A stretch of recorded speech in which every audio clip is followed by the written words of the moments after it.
সাকিবিয়ান last film যেটা হচ্ছে 100 কোটিতে গিয়ে পৌঁছবে, বরবাদ করে দিচ্ছে সবকিছুতে। গুলশান থেকে গুলিস্তান সবাই দেখছে, সব জায়গায় বরবাদ করে দিচ্ছে। I love Sakibians. একটা প্রবাদ আছে, মর্নিং শোজ দ্য ডে।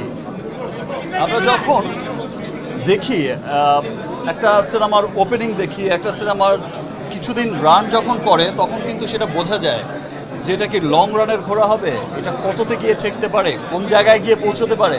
আর আরেকটা কথা বলে যাই, আপনারা অনেকেই হয়তো ভাবছেন যে বরবাদ হচ্ছে লাস্ট ফিল্ম যেটা হচ্ছে 100 কোটিতে গিয়ে পৌঁছবে, বাট আই থিঙ্ক যে এটা হচ্ছে মানে শুরু হলো, এটা শেষ না, এটা শুরু হলো। যে আজ থেকে গত বছর আমরা তুফান দেখেছি, তুফান যে পরিমাণে বিজনেস করেছে, এবছর আমরা বরবাদ দেখছি, তার চাইতেও আরও ভালো বিজনেস করছে। আগামীতেও যে সিনেমাগুলো আসবে ইনশাআল্লাহ সেই সিনেমাগুলো তার চাইতেও আরও অনেক বড় বিজনেস করবে। আমি আপনারা একটা বিষয় লক্ষ্য করলে আমাদের পার্শ্ববর্তী দেশেই দেখবেন যে তাদের বড় ইন্ডাস্ট্রিতে এক সপ্তাহে 100 কোটি টাকা সেল হয়েছিল, সেটা ছিল তাদের কাছে বিরাট বড় ব্যাপার তৎকালীন সময়ে, এবং তারা খুব এক্সাইটেড ছিল এই 100 কোটি টাকার সেল নিয়ে।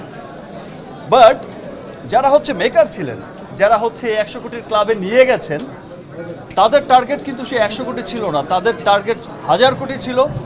এখন দেখা যায় যে আমাদের পার্শ্ববর্তী দেশের সিনেমা, বড় সিনেমাগুলো 1000 কোটি ক্লাবে না পৌঁছলে তারা সুপারহিট ডিক্লেয়ারই করে না, ভাই একদম শেষ প্রশ্ন। তাদের টার্গেটই। সো আমাদের শুরু হয়েছে, অ্যান্ড দেন আমাদের দেশের মানুষ, আমাদের দেশের সর্বস্তরের মানুষ, এবার আমি আমার দেশের সর্বস্তরের মানুষকে ধন্যবাদ জানাবো আবারও, বিকজ এবার আমি যখন শুটিং করছিলাম, লেট মি ফিনিশ জাস্ট, আমি যখন শুটিং করছিলাম এই কিছুদিন আগেই, এই কয়েকদিন আগেই আমাকে কিছু মানুষ এসে যখন বলল, তারা সিনেমার কোর মানুষ, তারা যখন এসে বলল যে দিস ইজ দ্য ফিল্ম যেটা গুলশান থেকে গুলিস্তান সবাই দেখছে।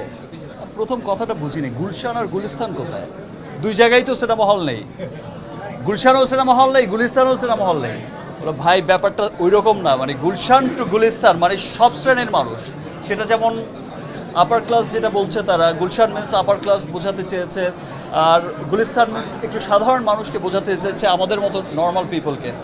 সো বলছে যে গুলশান টু গুলিস্তান সর্বস্তরের মানুষ দেখছে, এবং যেই চিত্র আমি দেখেছি মাল্টিপ্লেক্সগুলোতে, যেই চিত্র আমি দেখেছি সিঙ্গেল স্ক্রিনগুলোতে, এই ভালোবাসা অব্যাহত থাকলে, এবং যেই চিত্র আমরা দেখছি দেশের বাইরে যেখানেই যাচ্ছে, সেখানেই কিন্তু বরবাদ জোয়ার বয়ে, মানে ভালোবাসায় সবাইকে বরবাদ করে দিচ্ছে।